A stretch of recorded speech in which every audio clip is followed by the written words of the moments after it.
Here he is, TSN Hockey Insider, one half of the Rain Dregs hockey podcast from McNutt, Saskatchewan. We discovered last week, Mr. Darren Dreger. How are you? I'm doing well. You're talking about the block heaters and having to plug in your vehicles in parts of Canada. And I mean, for those of us who grew up in rural Saskatchewan or on the prairies, that was just obvious. It was a way of life. And I remember when I moved to Toronto in 1998, so one of the first vehicles that I went to buy, I don't even remember what it was. It was a Honda Accord or something along those lines. And I don't see the cable. I don't see the plug-in. Yeah, exactly. And I'm like, I literally called the dealership. I'm like, is there no block heater on this vehicle? And the guy's like, pardon? What are you talking about? Like, they had no idea that what a block heater was, let alone that it was installed in every vehicle in a good chunk of Western Canada. When I first moved here, Dregs, people would be like, what's that cord sticking out of the front of your car? Yeah, careful, you got something sticking out there. Oh, the good old days. Okay, buddy, let's have at her. There's no loss, like a 5-goal loss on Hockey Night in Canada in Toronto on a Saturday. Stings, yeah, that one has them. And we talked about it going in, Dregs, that they hadn't been humiliated. Yeah. And even the players are talking about that afterwards. And it has Rutherford and Alvin both articulating the word rebuild here, Dregs, but not necessarily every player not taking it down to the studs. Yeah. So what are you hearing on the Canucks' plans here going forward? Well, along those lines, for sure. I know that trade talk around certain individuals with the Vancouver Canucks has elevated of late. And, maybe that's coming off the weekend loss in Toronto and, they're getting set for the Montreal Canadiens here. But rebuild is an interesting word because traditionally when we think of rebuild, we look at Buffalo, we look at Detroit, we look at the Ottawa Senators. And those are teams that have been in it and have gone through it. And you're talking about several years to complete that. To your point, Matt, it's taken to the wood. Well, that's not what the Canucks are trying to do here. So use any R word you want, renovate, retool, rejig, whatever. It doesn't matter. But they're moving pieces. For sure they are. But what we don't know, aside from the obvious, which are the pending unrestricted free agents, how deep is that knife going to cut? And I think for the most part, Alvin and Jimmy Rutherford are open to any communication about just about any player, right? And those that they're unwilling to talk about are far fewer than those that they are willing to talk about. But I can tell you the trade talk around Kiefer Sherwood, some of the other pending UFAs has elevated in the last couple of days. And I think people are just assuming. I think people just assume that the UFA files will, for the most part, get dealt with. I think the intrigue now is the pressure from the fan base and the media to now address the veteran files, the extended veteran files. And I think everybody agrees, and I forget if it was Rutherford or Alvin, one of them, if not both of them, suggested in these recent interviews that they need veterans around for the rebuild. And I don't think anybody disputes that. But do you need the 6 or 7 veterans that are signed long-term right now? Do you need all of them? Like, in my estimation, 3 or 4 would probably do the trick, and they've got a lot more than that. Yeah, I don't think you need all of them, and I would agree with you on that, Blake. But you also need a dance partner. You need someone to come to the table that actually covets one of those veteran players. And it depends on who we're talking about here, right? They're slowly getting healthy. It sounds like Teddy Bluger is coming back as early as next week. All right, well, there's a piece that can help, right? It'll help Adam Foote in terms of stability with that roster and the experience that he provides. But when you're talking about some of the bigger pieces in play, I've seen the speculation to a degree anyway on Elias Pettersson and whether or not we're going to have to revisit that file between now and February 4th. And then after the Olympic roster freeze lifts, then leading up to the March 6th trade deadline. And I haven't heard any of it nationally that makes any sense. I've certainly heard and listened to some of the speculation from a media perspective, but I guess given an opinion on this, I would say if somebody is interested in Pettersson, why wouldn't you listen to that? I mean, if all parties are on board and agree that, okay, it's time, and the Vancouver Canucks are getting something they can work with that makes them better, short term, longer term, whatever the term, then engage. I think that's just part of doing your due diligence and doing the business that is important to the Vancouver Canucks. So for the moment, I'll repeat myself, the trade talk seems to be revolving around the, Kiefer Sherwood. I mean, that's really who we're talking about. Yep. And some of the other pending UFAs. But I do think you do have to be open for business, especially if you're using, as Jimmy Rutherford did, the R word. I mean, you have to be. Yeah. When this all started last month after the Hughes trade, I said, okay, if you're serious on rebuilding, the two names to watch are Thatcher Demko and Connor Garland, two guys that you signed to extension back this summer, two guys who, look, if you felt good about your team and that they're winning players, you would keep around. But if you're not feeling good about your team, and how can you at this stage, 32nd overall, that you have to look to move. Now, Demko now hurt again, leaves another game against the Leafs. Garland also hurt, but at least he's on the comeback trail here. For me, sort of the test will be Connor Garland. Do you keep Connor Garland? Are you moving Connor Garland by the deadline? Yeah, I would. That would be the guy that I would move. I'd be really, really hesitant, despite the fact that, you feel bad for Thatcher Demko because he just can't escape injury. I mean, the guy will play a number of games and then he'll be parked again. And, I haven't heard the significance. I don't get the sense that it's anything that is too severe, but I guess we'll have to wait and see. The market right now, fellas, in terms of teams that are interested in adding scoring is significant. It is. And the sellers are few. And Vancouver now is in that category, obviously, of being a selling team. So no different than Pettersson. Like if somebody wants to step up and has the interest in Connor Garland that you can pull the trigger on, do it. Do it. Do it. I mean, it would make no sense not to do that. Now, I will tell you, just to again go back to Sherwood for the third time now, the ask on this guy is pretty high. It's pretty high. It's at least a first-round draft pick. Yeah, I had one general manager tell me this morning it's a first plus. Someone I trust close to the Vancouver Canucks said it's a first or it's a pick and a prospect. Okay, so you're shopping for high value if you're Patrick Allvin right now. But that's because you're looking around the league and you're seeing that these type of players aren't in play. They're really not in play. You've got Winnipeg who's looking for a specific scoring ad, but they want a player with term. Okay, well, who's trading away a scoring forward with term? Nobody. So I think Allvin and the Vancouver Canucks are just simply trying to take advantage of a pretty tight market right now with, again, the roster freeze looming. No one's going to say the sky's falling because of the Sherwood injury today, but is this a shot over the bow here for the Canucks that they do need to make this trade sooner rather than later? They're lucky that this is a day-to-day thing. He's expected back very, very shortly here. Yeah.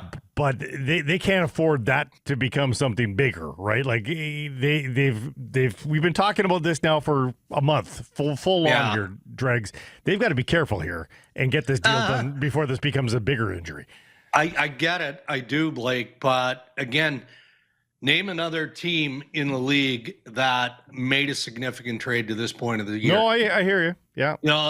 And now when you're dealing an asset like Quinn Hughes, now granted, they had a view that the rest of us just didn't have, knowing that Quinn wasn't going to extend. Well, that makes it easier because that decision has to be made to trade your captain and trade a superstar player.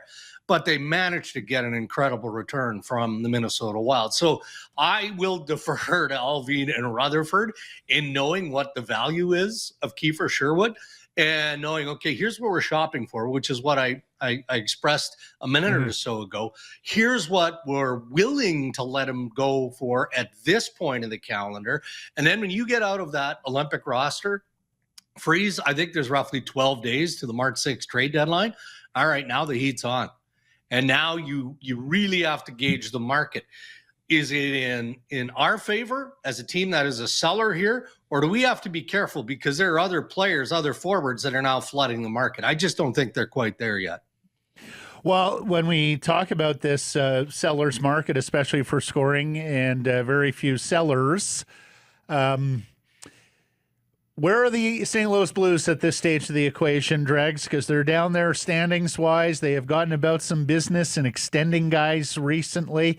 And Doug Armstrong has already performed the heavy lift on Canada's men's Olympic roster. So you tell me, how close are the Blues to joining the ranks of sellers here? Yeah, we're going to find out this week, or they'll have a better idea this week, because the St. Louis Blues, like a lot of teams, are in their scouting meetings.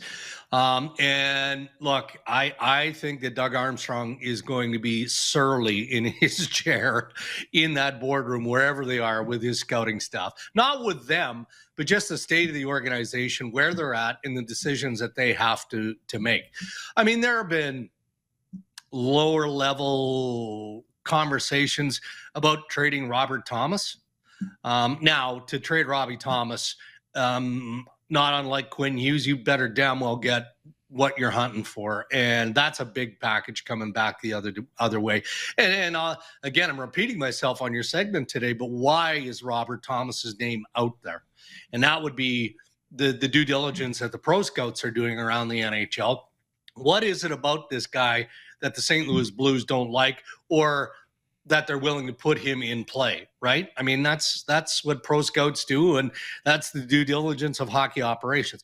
So if you're willing to have a conversation at that level of the Blues organization, then there's probably not that many guys that wouldn't be in play. You know, a couple of their younger guys who are still developing, no. They just re-up Broberg to a 6-year contract extension, so no. But beyond that, I think they have to be open for business. But how quickly Armstrong wants to act is what's going to be most interesting to me. Kotkaniemi in Carolina. Always keep an eye on Carolina. What are you hearing on the Hurricanes?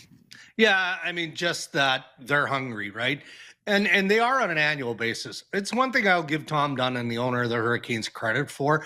Like every owner in the National Hockey League, he feels a level of desperation to get into that Stanley Cup conversation. And every year we look at this Rod Brindamore coach team and we pick them as an Eastern Conference favored team, a team that should get to the Stanley Cup final, but they don't. But the one thing they do is swing for the fence, right? We saw that last year with the Mikko Rantanen trade, and then how they made the best of a bad situation by making the deal that ultimately they made with Dallas. I mean, Dundon and Eric Tulsky and that group are in it to win it, just plain and simple. And, Kotkaniemi isn't happy in Carolina. That's pretty obvious. But isn't it the old saying? I mean, play better and you'll play more and you'll play with better players. And the player is going, well, if you played me with better players, I'd play better. Well, that hasn't been the case. And I'm looking at his contract and I'm reading all this speculation of where he could be a fit here. I mean, Edmonton, according to media, think that he'd be a good fit there. What does he have? 6 points? I mean, so Stan Bowman is going to find the magic cap formula to bring in a guy with 4 years remaining on his contract at almost a $5 million cap hit for what? I don't, with all due respect to Mangiapane, I don't think that Carolina is jumping over hurdles to get to Andrew Mangiapane. So what are you giving up that is going to make the mathematical sense? And then a hockey brain kicks in and you're like, I'm looking at hockey DB and I'm seeing a third line center that can't be a third line center. So right. It's the whole thing is confusing to me. I can understand why he wants out and why hockey they're DB. Listening and trying to move school. Bottom line here, this is a busy time of year for Darren Dreger. He has got a lot of names and players and teams he's got to keep track of. Don't ask him about Jesperi Kotkaniemi. Don't waste my time with a $4.8 million wants to be fourth line center. Not wrong. How about Dougie Hamilton? What's going on there, Dregs? Well, that one's a little bit more spicy, right? It's an interesting one because, again, now you're talking about a talented defenseman who can't play for the New Jersey Devils because they're too deep on the right side. They've got Kovacevic back, and according to the coach and general manager, they want to get him back up to speed. But that comes at the expense of a $9 million offensive defenseman. And, I mean, they're saying that it's just the reality is they've got too many guys and everybody's healthy right now, but at the expense of the guy that you went after lock, stock, and barrel in free agency to bring in, Granted, Dougie hasn't played his best this year, but I don't think he's been terrible either. He has a knack for getting himself into predicaments and situations. And here we see Dougie Hamilton in yet another one. And look, I mean, JP Barry is trying to do what's right as the agent for Dougie Hamilton. And, we read his quote that was posted by by Pierre LeBrun, who Barry acknowledged, okay, well, here's his 10-team list. We're willing to open that up a little bit. So that's on you, Tom Fitzgerald, the general manager, to get to work and find a deal that makes some sense. So it's fascinating in a number of different areas, but it's one of a number of things that is curious about the New Jersey Devils, because that team is floundering right now. Sheldon Keefe can't hate him too much. He plays almost 22 minutes a game as well. It doesn't make sense. I did want to finish up on the Devils there as well. How's Fitzy doing? Because tough time to be Fitzy. Yeah, Luke Hughes getting booed. People are speculating that the lack of Quinn's arrival has shook this dressing room. The timing is exactly that. Is that coincidence, or is that what happened? I don't know. And if you're not in that room or in the office of Fitzgerald or Sheldon Keefe, how can you possibly know? And I kind of nibbled at it with Tom Fitzgerald. He's not disclosing. He's just, it's one of a number of things that maybe, but you're talking about pros here. Jack and Luke disappointed that they weren't able to land the brother and play. Yeah, I'm sure they were to a point. Absolutely. But at the end of the day, they also know what their job is. And Jack especially, his job is to lead this team offensively. And Luke is still a young, developing defenseman. And, that is a rabid fan base. I remember back in the early 2000s when that team was vying for Stanley Cups, man.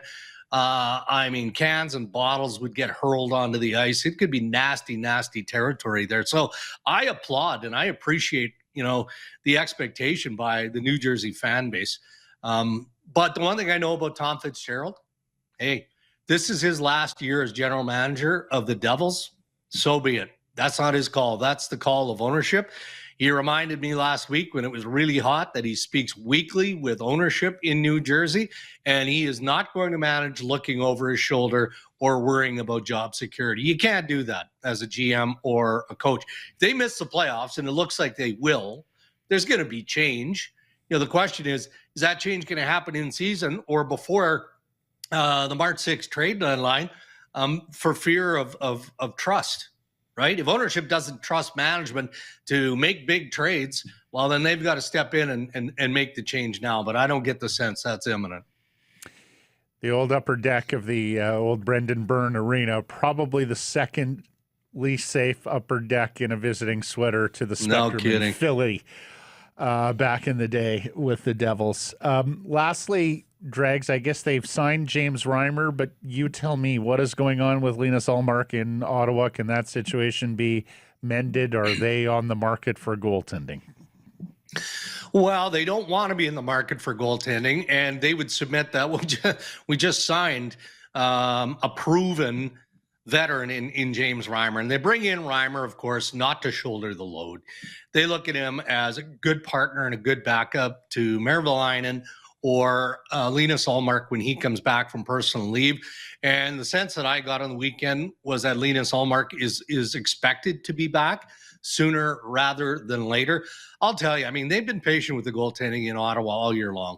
And Ullmark has to shoulder some of the blame, but their goaltending just hasn't been good enough. But, as I'm reminded by people I trust there, this is also a test of where this group is.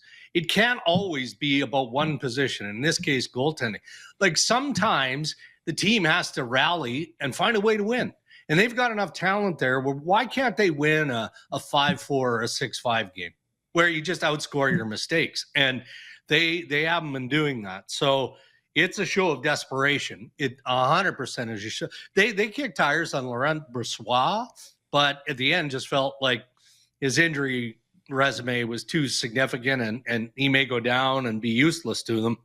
So instead they opted for James Reimer, but James Reimer is not going to be the magic elixir in Ottawa. No, don't think so. Well, this should be an interesting week. And as you say, Dregs, several interesting weeks ahead of the Olympic roster freeze a few days into February. We've seen the last 2 years that holiday roster freeze has served as a bit of a deadline. Teams have been eager to get some business done by that date, and I suspect they'll do the same here. And you get that mini camp in the middle of the Olympic break for the rest of the team. That's right. So, reintegration is a little bit easy. Yeah. Marvelous stuff, sir. Thanks for this. We'll catch up in a week. Remember to plug that car in, okay? Okay, fellas. Thank you.